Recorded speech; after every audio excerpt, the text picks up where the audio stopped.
Hello, welcome to a video of my, oh my god, what's Foire au Vinyle in English? Record fair or record show for Saturday, April 26, 2025. I never go to these places. I've always been against the principle of paying to get inside a place to buy stuff, so I know I don't have a Costco card. But I had this incredible seller I met at the flea market last August. Forgot the date, but who had like cool records, and he cleans them and grades them properly. He told me last August that he would be at that fair this spring, so I did my homework and double checked with him, and I came just for him. But some of my favorite scores are not even sold by him, but we'll see what I got. I'm not sure it's going to fit in one video. I might have to do two. So we'll go in chronological order. See, all my purchases are here. It was either I arrived at 9. Actually, what am I saying? They opened the doors at 9. $15 to get in for early birds at 9, or $5 at 10. So just for the simple fact that you can't see everything in one day, I recommend arriving early and paying $15. Plus I have about $294 of purchases here. Might as well give the totals, and I'm going to give the individual prices, but I rarely spend that much on records in one day. But I forgot to show you what it looks like. They uploaded some photos, so this is, and I won't even bother trying to find myself in there. So it's in the basement of a church in Montreal, and it was so hot in there. Oh my god, I hate that. That's my video card that keeps doing that. It chose the wrong moment to do that. I didn't even look at the records on the walls. Those were like expensive stuff for people with lots of money and no patience to look for. They want everything now. That's not my kind of buying habit. So yeah, no, I don't know if I even look at that table. Oh, that's actually, is that the table near the entrance? Yeah, sometimes I have a hard time figuring out what is what by looking at the photos. This table that's the southeast corner. I see the ramp there. This guy had two tables like this. You see the length of the tables from here to here. That's where I got my best deals. I think these four crates were regular price records, and from there, and then the rest of the other table of equal length, all $3 records, and I missed a lot, but I got a lot. You'll see in one of the stacks I have, I got a good deal. And yeah, so what else? The seller I wanted to meet was around this area. It might even be him, I'm not sure. The first turn here, and that aisle, when you go there and you turn, he's one of the first tables there. He was there with his helpers, and I as soon as I got in, it took me several minutes to find him, and then finally I found him.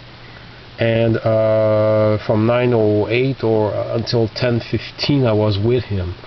I hadn't even finished looking at his records because I wanted to see everything he had, and they had already opened the doors for the $5 entries, and I was still with him, so it's a good thing I got there early because I didn't have time to look at everything. They closed at 4, but actually by the time I was done purchasing records at I was checking records to the sellers who were like the last ones to pack their stuff and talking with them. By the time I was leaving after my last purchase, there was like 4 sellers left, so I was the first one to come in and one of the very last customers to leave around 4:43 p.m. I only took a few minutes to eat a quick lunch, and because I was lucky to park nearby, very near, I dropped a whole heavy bag of records. Most of the bulk of what I found was before lunch, before the middle of the day, but my best finds were in the afternoon. We'll see in a moment. So it was hot in there, oh my goodness. So what else here? Trying to find the angle. I think I know where that is. Yeah, the entrance was there. So my good seller was there, and I here and there I bought other records. It was crazy. You know how it felt after a while, after a few hours? It felt like, especially in the afternoon, when you realize you don't have time to see everything. I see somebody taking a picture there. It's like you know these contests on TV where you trap a person in a phone booth, and you have the wind, a phone booth or some sort of booth, and you have flying money in the air, and they have a certain number of seconds to grab whatever they can. This is a little bit like the same thing. You know you don't have time to see everything, so you have to look by genre and try to locate what you might are looking most for. I barely looked at any rock records at all. Because that's the rock records are the worst things to buy there, because those will be expensive. Don't go there to buy Led Zeppelin or Pink Floyd or Beatles or Stones. They'll be all very expensive. Okay, so that's not what the stuff I bought.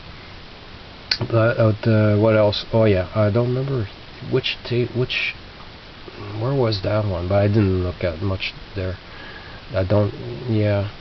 Because by lack of time as well, you know. I even skipped some local sellers that recognized me, and I felt bad at the end when they saw me, and one of them saw me, they were packing, I was leaving, and they complained at me I didn't even look at the records. Of course not, because I've seen his records last summer, and then two sellers like that were nice, but no, I had to look at stuff I had more chances of not having seen at all. See the expensive stuff there. So I think I saw Miles Davis, my kind of blue, was like how much? $150? I don't know. Anyway, so let's go to what I actually found. Oh, where's my paper? Why did I bring that here? Hey, it's already 7 minutes into the video. We haven't looked at one single record I purchased yet. So my good seller, I don't want to name them because sometimes I don't know if I should but he couldn't bring as many records as he brought at the outdoor flea market last August. So of course I proportionally found less records, less jackpots as well, which makes sense. You only had less than a year to find more stuff. So let's go and we'll look at these records. Now I forgot to make a list of how much it comes to with the rebate. I'll let you figure it out. The stack okay, there we go. So this stack here, if you go by the prices there, adds up to $76. He reduced it at $65, but that's not where the transaction ended with him. But let's see what we have. I'll switch to French for the French records, okay? It's too many records to do both languages. So, ici j'ai un disque de Dalida, son premier disque sur étiquetable. J'ai déjà une copie de ça, on ne le voit pas souvent.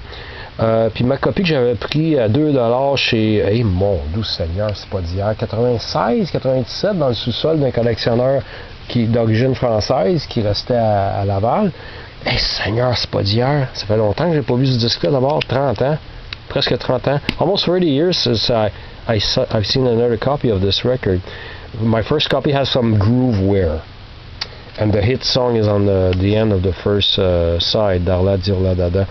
So I did not hesitate to get this upgrade, $7. Pierre-Henri, Variation for a Door and a Sigh. So it's weird experimental stuff. There's excerpts of this stuff on the Messe pour le temps présent album. So I wanted to grab this, and it's $10 US pressing. This I did not hesitate to grab. Was it worth it? I don't know, but I thought it was too interesting to get, not to get. Boris Vian, triple album imported from France.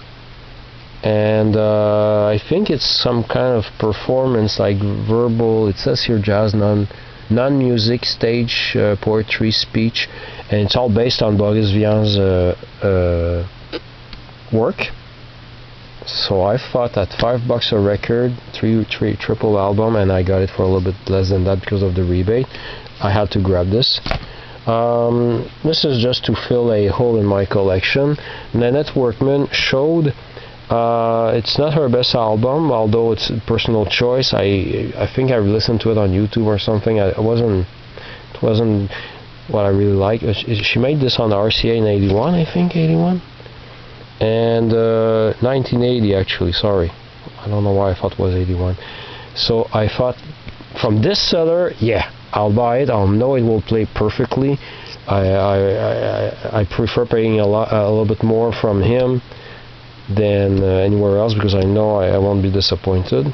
So that, I think I might have all of her album. No, not quite. I won't have her 1970 Columbia record she made in England, but that's a very average album. I want it. Earth, Wind and Fire, Spirit, $6. Now I know I've seen this record last year or 2 years ago, but I think it's because my friend Coffee found it before me at the flea market, or I might have bought it already and I made a mistake. I don't know. The last 2-3 years is a big blur in my memory. So I checked, and then of course it's good. I love Earth, Wind and Fire. So $6, yes. I hope I don't already have it. This I'm sure I don't have. Kool and the Gang, Greatest Hits, $6, very reasonable, plays very well.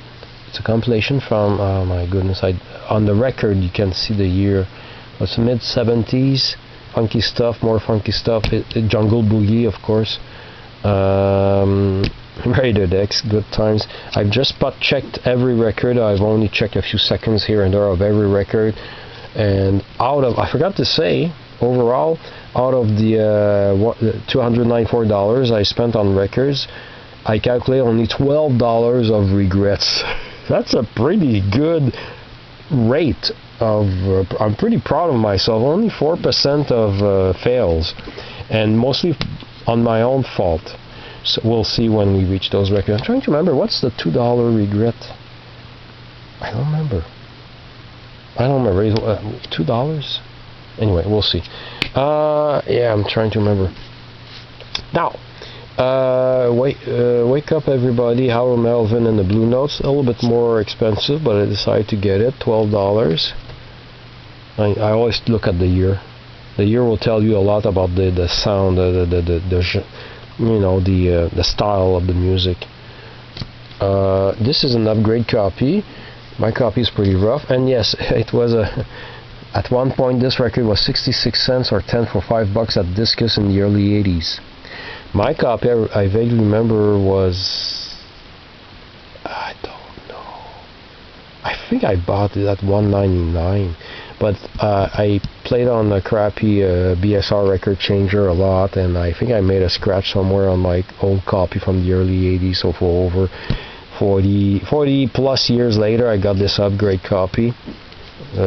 French band Space and Deliverance. Air Force is great. Running in the City I have on a 12-inch. I like the melody on Let Me Know the Wonder. Yeah, so that was $7. This VG, I couldn't find why he graded so low, but I couldn't find anything wrong with it, except from surface noise. But I know it's because the vinyl is really bad on this. I think it's pressed by Mécano Music Inc., distribué par Solo. They didn't always have good vinyl. The Stylistics, Thank You Baby. I didn't have time to search in my computer, but I might already have bought this in the past. I'm not sure. I hope not. I don't know by heart which Stylistics record I have or need, or I have to be careful not to buy everything double. But Disco Baby here didn't ring a bell by them, so I decided to grab it. So, like I said, this adds up to 76, which he made at 65. Then there was this other record I saw that was out of my price range for what it was. I said, okay, if I add this record, which is marked $30, will you make it to how much more for my stack? He said 85 instead of 65. So he made it for $20 instead of 30. So I got this. This is my second Leonard Nimoy album. No, that's not true. I have a double reissue with lots of scratches. I don't even count it because it's in bad shape. But anyway, Leonard Nimoy, The Way I Feel, it's still sealed. And so it's mint. Although I just realized the shrink wrap, part of the shrink wrap is gone here. But I got it for $20. So not bad, because the other copy I have was used, and with a split on the cover. It was a different album, and that's how much I paid many years ago, $20. So I realized on Discogs, this one I had time to check on Discogs. Turns out there must have been a few crates of these sealed records out, because it's not worth as much as I thought. But I'm still glad I got it, especially from him. So, and he gave me this shopping bag, a Super C shopping bag for free. That's why I showed you the bag, so for my inventory as well. And then it was already 10:15 a.m. by the time I finished buying these records, so it goes by really fast. Second purchase, I bought 12, made 12 purchases here. Second purchase. Oh, it will definitely won't fit in one video. Okay, let's see. This, yeah, $25. 2 records at $10 each, and 2 records at 2 for $5. So at $2.50, 2 for $5, I have Gloria Gaynor, Glorious, 1977. So why not? Good disco, you know. Especially since it's produced by Greg Diamond and Joe Beck. So Greg Diamond, yeah, it's not all Greg Diamond are good, but this one I want to have anyway. So $2.50. This one, well, at the time I found it, I was happy, but afterwards I regretted buying it. But it happens. Johnny Taylor, Eargasm, and it has Disco Lady on it. The reason there's 2 reasons why I regret buying this for $2.50, because not much later after I bought this, I found it in much better shape for $5 at another table. And the second reason I regretted it is because when I've checked it on my stereo, there's some sort of like heat damage, not enough to warp the record, but on the B side, which is a very slow, low volume song, you hear the so yeah, it's kind of annoying but you don't know. So I got this with $2.50. So that's it. That's one of the purchases I regret. And I said $12.50 regrets. Okay, there we go. Devo, $10. Couldn't find what was wrong with it. There must be a catch. Said, F it, I don't have any Devo records, let's grab this one. So I found out when I've tested the record, the first song skips, but I know I can fix it. It's 1981 album, right? Is it 1981? Yeah. It skips, but I can fix it.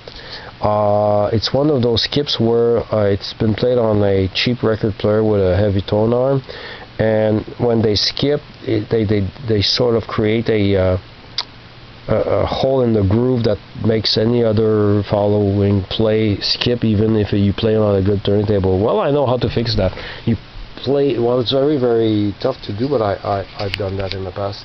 On a BSR record changer, a little bit like this one under my Electro Home Apollo, you have to play it a few times and put your... You have to be very careful to do that. I've done it so many times in the past.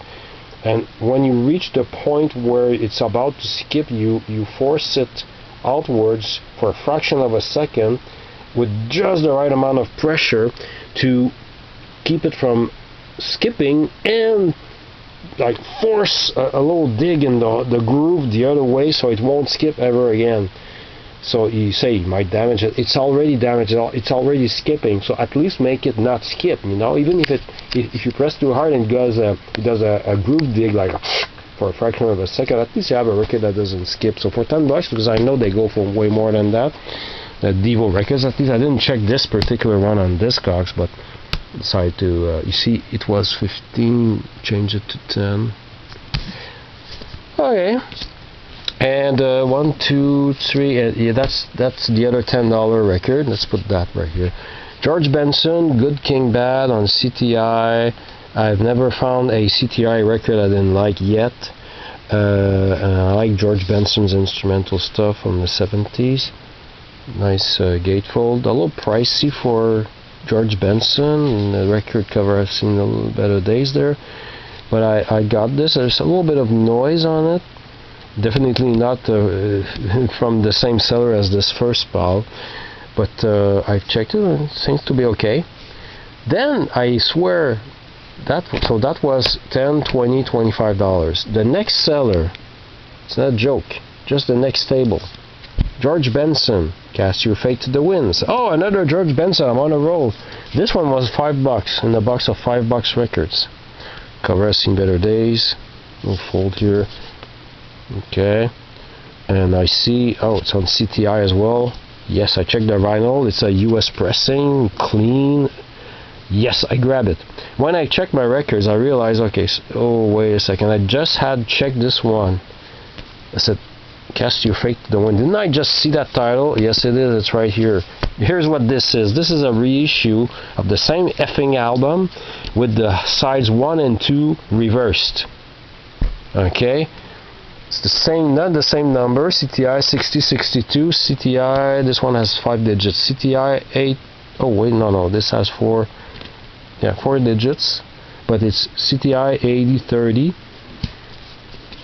You see side 1, Theme from Good King Bad, and 1, Rock Don't Make No Boulder, and M. Well, those are the titles on the B side here. And the A side, Cast Your Fate, Siberian, Shell. But I can't regret buying this one because it plays much better than that one. But this one has a gatefold, so it's just $15 to get the whole thing. Like a good record and a good cover is a little bit much, and you can't just reverse them because it's the wrong record, the wrong number. So I have to keep both. So a little bit pricey for what it is, but you know, I'm keeping everything. And, so I think did I count that in my bad purchases? Yes, I think I counted this one. I would have left it there, but I changed my mind. I'm glad I have both. Anyway, almost no bad purchases then. Then what I did I get 22 minutes? No. We'll stop right here. So join me for part 2. And you remember that corner table I mentioned where I got a lot of good deals at $3? You'll see that in the next video. It's actually this pile, all from the same guy.